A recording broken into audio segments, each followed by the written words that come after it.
नमस्कार friends, the higher stenographer channel पर आप सभी का बहुत बहुत स्वागत है।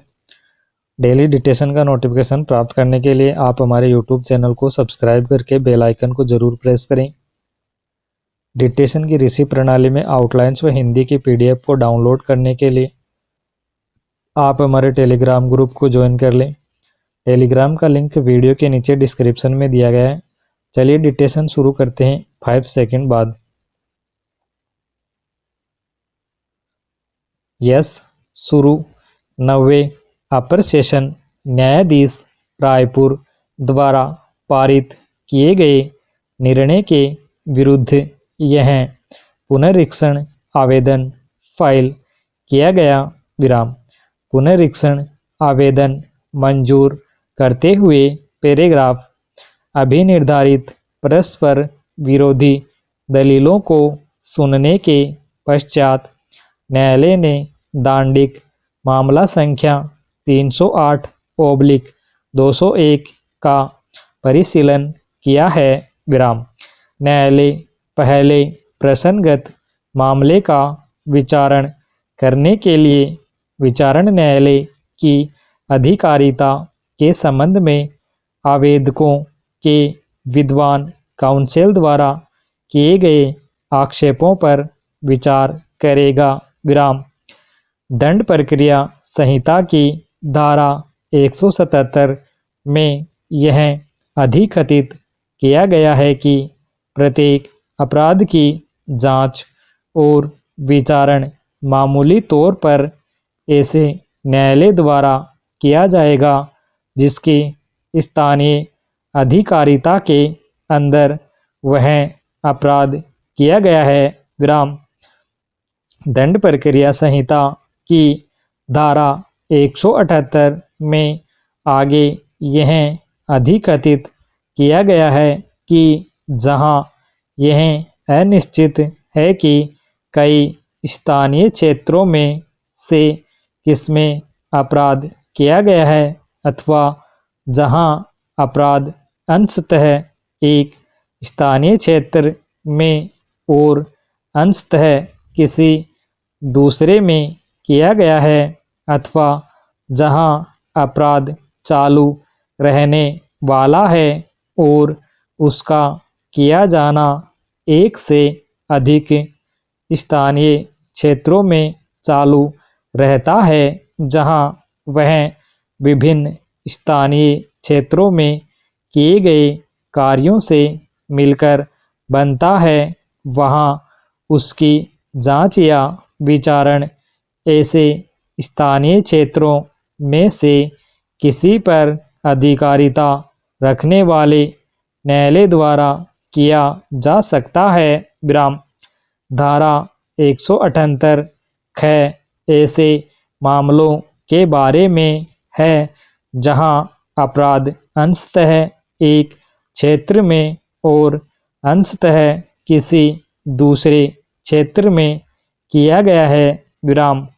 ऐसे मामले में दोनों क्षेत्रों के न्यायालयों को ऐसे अपराध का संज्ञान क्षेत्रीय अधिकारिता होगी।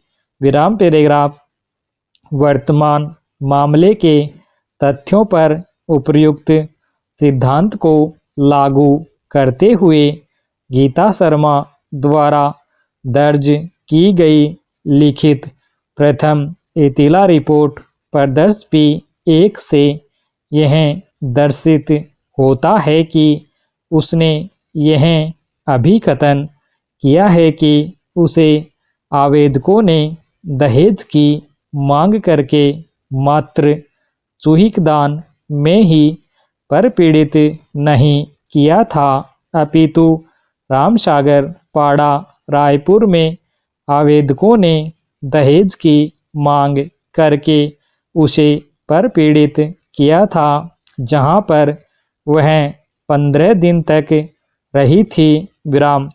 इस प्रकार अभियोजन पक्ष द्वारा प्रस्तुत की गई सामग्री से स्पष्ट रूप से दर्शित होता है कि दहेज की मांग करके गीता शर्मा को परपीड़ित करने का अभिकथित अपराध अपीलार्थियों ने न केवल चुइकदान स्थित उसके वैवाहिक गृह में कारित किया था, अपितु रामसागर पाड़ा रायपुर में भी कारित किया था। विराम। मामले को इस प्रकार दृष्टिगत करने पर अभिकथित अपराध अंशतः एक स्थानीय क्षेत्र में और अंशतः एक अन्य क्षेत्र में कारित किया गया था और इसलिए आवेदकों के विरुद्ध अभिकथित अपराधों का विचारण करने की अधिकारिता रखने वाले किसी भी न्यायालय द्वारा विचारण किया जा सकता है। विराम। आवेदकों के विद्वान काउंसिल द्वारा प्रदत्त निर्णय विधि स्पष्टतः भिन्न है। विराम पैराग्राफ।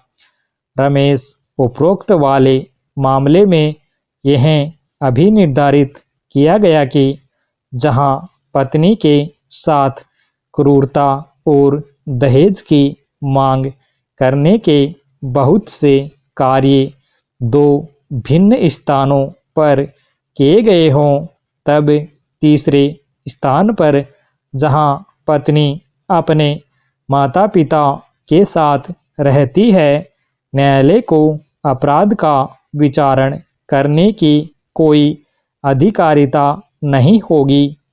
वाई अब्राहम अजीत वाले मामले में शिकायतकर्ता अपने पति के घर से एक अन्य स्थान पर रहने के लिए चली गई जहां पर दहेज की मांग या कोई भी अपराध करने का अभिकथन नहीं किया गया।